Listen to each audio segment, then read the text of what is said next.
जी बिस्मिल्लाहिर्रहमानिर्रहीम। High voltage circuit breaker PSP lecture के आज हम थर्ड पार्ट को कंटिन्यू करेंगे। इससे पहले का जो हमारा पार्ट था, जो हमने ब्रेकर के हवाले से किया था, let's say gas circuit breaker SF6 circuit breaker के ऊपर, वो हमारा सेकंड लेक्चर था। और आज जो है वो हमारा थर्ड लेक्चर है टेस्टिंग ऑफ सर्किट ब्रेकर के ऊपर, कि सर्किट ब्रेकर की टेस्टिंग किस तरह होती है और वो क्यों मैंडेटरी है। तो आज हम इस चीज़ को बात करेंगे और ये हमारा थर्ड लेक्चर है। सेकंड हमारा सर्किट ब्रेकर और उनके इंट्रोडक्शन और उनकी डिटेल के ऊपर था। टेस्टिंग ऑफ सर्किट ब्रेकर की हम बात करते हैं तो उसमें necessary of testing of circuit breaker. Why testing of circuit breaker is necessary? A circuit breaker should be capable of carrying, making and breaking under normal and abnormal conditions. In many power systems, circuit breaker has to withstand power frequency over voltages and transient over voltages due to switching and lightning.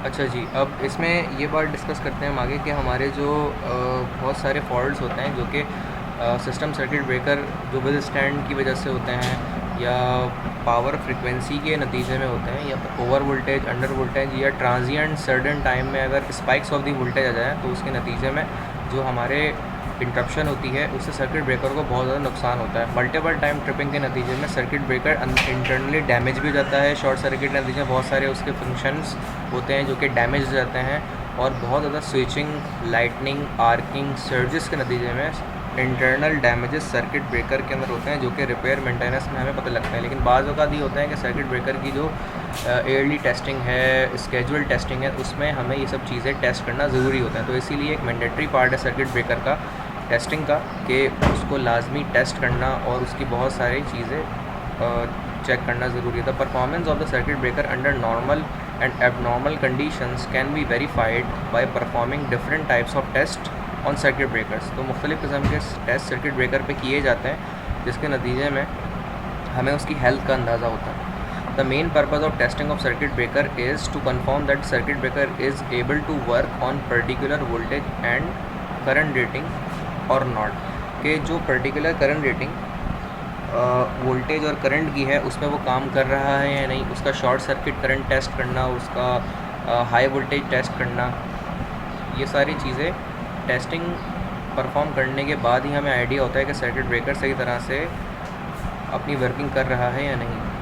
Further more, अब हम आते हैं types of test on circuit breakers के ऊपर। कौन कौन से? There are mainly 2 test classified. Number 1 है जी टाइप टेस्ट और राउटिंग टेस्ट। टाइप टेस्ट जो सर्किट ब्रेकर के लिए किया जाता है, the purpose of type test is to prove design, features and the quality of circuit breaker. Type test are not conducted on each circuit breaker. Type test जो है वो circuit breaker के ऊपर, हर सर्किट ब्रेकर के ऊपर नहीं किया जा सकता।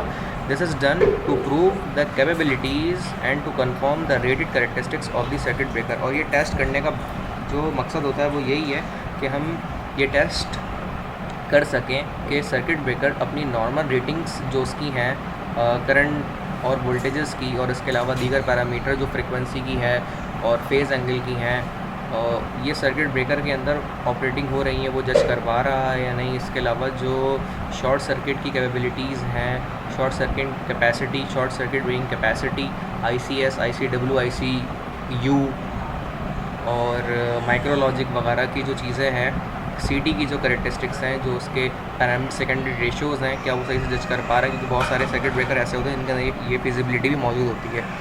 तो ये सारी चीज़ें हम टेस्ट के ज़रिए से ही पता लगा पाते हैं कि सर्किट ब्रेकर की जो टाइप टेस्ट है वो सारी चीज़ें सही काम कर रही हैं या नहीं। अच्छा जी, रूटीन टेस्ट है सर्किट ब्रेकर का। नंबर 2, routine test is perform before circuit breaker dispatch to ensure the product. This gives result about defects in material and construction of circuit breaker. तो ये जो टेस्ट है ये अमूमन सर्किट ब्रेकर को डिस्पैच करने से पहले किया जाता है, और इसमें डिफरेंट जो डिफेक्ट्स होते हैं मटेरियल एंड कंस्ट्रक्शन के नतीजे में सर्किट ब्रेकर के, वो इसमें सामने आ जाते हैं ये टेस्ट करने के नतीजे में। जो रूटीन टेस्ट होता है डिस्पैच से पहले किया जाता है ये test. We can check quality of material of circuit breaker के, इसमें कौन सी क्वालिटी ऑफ सर्किट ब्रेकर इस्तेमाल किया जा रहा है। लेट से सीटी का मटेरियल कौन सा है, या बायोमेटालिक स्ट्रिप यूज़ की गई है तो उसकी क्वालिटी क्या है, या कॉपर का अगर सोलिनॉइड उसमें लगा हुआ है, आर्क क्वेंचिंग चैम्बर अगर लगा हुआ है, आर्क रिमूवर चैम्बर अगर लगा हुआ है और माइक्रोलॉजिक लगी हुई है, तो इन सब का मटेरियल जो उसमें इस्तेमाल हुआ है वो किस लेवल का है, तो उसकी क्वालिटी वगैरह चेक की जाती है रूटीन टेस्ट के अंदर। We can check quality of material of circuit breaker by performing routine test. Routine test के ज़रिए से ये सारी प्रॉपर्टीज़ और मटेरियल टेस्टिंग, इनके रिजल्ट से नतीजे में ये चीज़ें हमें रूटीन टेस्ट से हासिल होती है। Type of test listed below, इसमें टाइप ऑफ टेस्ट जो है वो बताए गए हैं कि वो कौन कौन से होते हैं। Mechanical endurance test, thermal test, dielectric test, measurement of resistance of the main circuits और शॉर्ट सर्किट टेस्ट। ये सारे वो हमारे टेस्ट हैं जिनके नतीजे में सर्किट ब्रेकर की हेल्थ को मॉनिटर किया जा सकता है before operation and after operation. Before operation का मतलब ये कि डिस्पैच से पहले बहुत सारी चीज़ें उसकी चेक की जाती हैं, क्वालिटी उसकी चेक की जाती है। क्वालिटी कंट्रोल में QMD डिपार्टमेंट इस तरह से होते हैं, और इसी तरीके से जब वो ऑपरेशन में फंक्शनैलिटी में परफॉर्म कर रहा होता है, जो नॉर्मल रूटीन के टेस्ट होते हैं उनमें चीज़ें चेक की जाती हैं। रिपेयर मेंटेनेंस बाज़ औक़ात जब पूरे पावर हाउस का शटडाउन लिया जाता है तो उसमें जो सर्किट ब्रेकर होते हैं उनके टेस्ट परफॉर्म किए जाते हैं। तीसरा केस टेस्ट का ये भी है कि जब सर्किट ब्रेकर आपके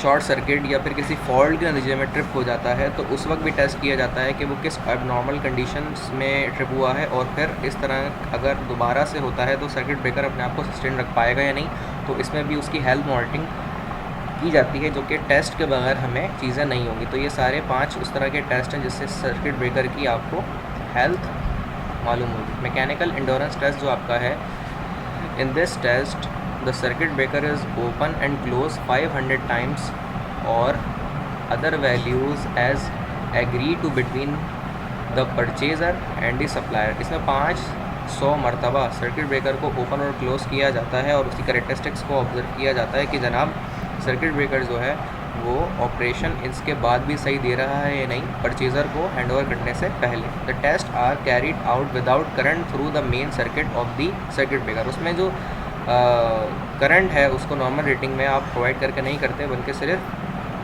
मेन सर्किट ब्रेकर के ऊपर ये विदाउट करंट टेस्ट किया जाता है।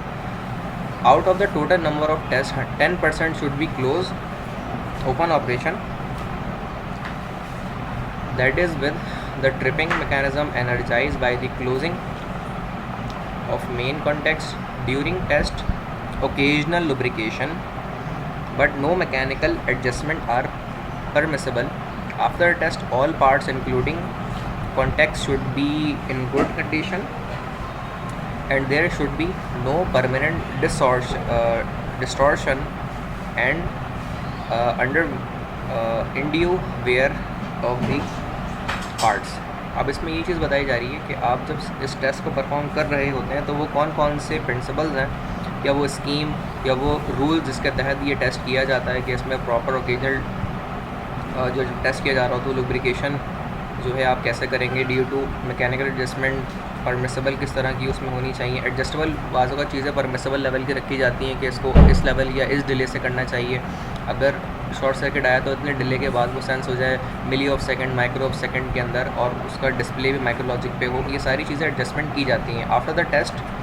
ये तो टेस्ट से पहले करने की थी या टेस्ट के दौरान करने की चीज़ें थी। टेस्ट करने के बाद जो चीज़ें होती हैं, all parts including contact should be good. जितनी भी टेस्ट करने के बाद चीज़ें आपने देखी हैं, मैकेनिज़्म है, वो सारी की सारी गुड कंडीशन में वर्किंग होनी चाहिए और इसमें कोई डिस्टॉर्शन नहीं होनी चाहिए किसी भी पार्ट के अंदर जो भी इस्तेमाल हो रही है। वाइब्रेशन नहीं होनी चाहिए, हमिंग नहीं होनी चाहिए।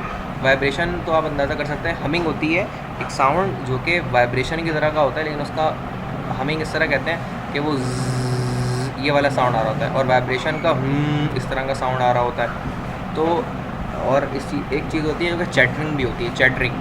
चैटरिंग में आवाज़ बाकायदा तेज़ आ रही होती है। तो चैटरिंग, हमिंग और वाइब्रेशन ये चीज़ें नहीं होनी चाहिए टेस्ट के दौरान या टेस्ट के बाद। तो उससे अंदाज़ा होता है कि टेस्ट कितना फुलफ़िल हुआ है और आपका इक्विपमेंट कितने % रेडी है वर्किंग में। Thermal test temperature rise test जो आपका है, ये भी एक टेस्ट है जो सर्किट ब्रेकर की हेल्थ मॉनिटरिंग के लिए इस्तेमाल होता है। और ये थर्मल टेस्ट किस तरह परफॉर्म किया जाता है, इसके सर्कमस्टेंसेस और कॉन्सिक्वेंसेस पे बात करते हैं। This test determine the maximum normal current that the circuit breaker can carry without exceeding the maximum allowable temperature. अच्छा जी, तो हम ये बात कर रहे थे कि this test determine the maximum normal current that the circuit breaker can carry without exceeding the maximum allowable temperature rise. अब इसमें करते ही हैं कि maximum amount of rated current को हम सर्किट ब्रेकर के टर्मिनल से फ्लो करवाते हैं। अब उसमें होता ये कि जब नॉर्मल रेटिंग कंडीशंस के अंदर वो मूव कर रहा होता है तो आपका जो अलाउएबल टेम्परेचर है, जिसको ambient temperature of the device भी कहा जाता है, कि क्या वो उससे एक्सीड तो नहीं कर रहा। तो ये टेस्ट इसलिए किया जाता है। In this test the rated normal current for normal frequency is passed through the current carrying parts of the circuit breaker. Normal frequency के अंदर ये करंट पास किया जाता है। ऐसा नहीं है कि हम ज़्यादा फ्रिक्वेंसी के साथ ज़्यादा करंट फ्लो करते हैं, बल्कि नॉमिनल फ्रिक्वेंसी के अंदर करंट को कैरी आउट किया जाता है। और इसमें पार्ट्स की बिहेवियर, जो उसमें मैकेनिकल और इलेक्ट्रिकल पार्ट्स हैं, उनका बिहेवियर उसमें देखा जाता है। और उसके साथ ही साथ हीट डेसिपेशन या हीट एब्जॉर्प्शन या फिर हीट का एनालिसिस इसमें किया जाता है कि नॉर्मल रेटिंग करंट के हिसाब से टेम्परेचर कितना बढ़ रहा है, हीट कितनी बढ़ रही है, एम्बिएंट के हिसाब से ज़्यादा तो नहीं हो रही। Then method are recognised by Indian standards for measuring temperature rise of parts. अब इसमें इंडियन स्टैंडर्ड्स को फॉलो किया जाता है, जो कि थर्मोमीटर मेथड है एक, और एक थर्मोकपल मेथड है, और सेल्फ रेजिस्टेंस मेथड है एक। तो ये 3 तरीक़ों से थर्मल टेस्ट परफॉर्म किया जाता है सर्किट ब्रेकर के लिए। फर्दर मोर जो हमारा नेक्स्ट टेस्ट है वो शॉर्ट सर्किट टेस्ट का है, जिसमें हमारी शॉर्ट सर्किट कैपेबिलिटी को टेस्ट किया जाएगा। फर्दर मोर जो हमारा ये लेक्चर नंबर 3 है, हाई वोल्टेज सर्किट ब्रेकर के ऊपर जो हम टेस्टिंग का कर रहे हैं, ये यहाँ पर हम एंड करते हैं। बाकी जो हमारा लेक्चर 4 है वो होपफुली नेक्स्ट लेक्चर में हम कंटिन्यू करेंगे। तो आज के लेक्चर को यहाँ पे एंड करते हैं इस दुआ के साथ कि अल्लाह ताला आपका और हम सबका हामी और नासिर हो। अल्लाह ताला आपके और हमारी सबकी दुआओं को कबूल फरमाए। अल्लाह हाफ़िज़।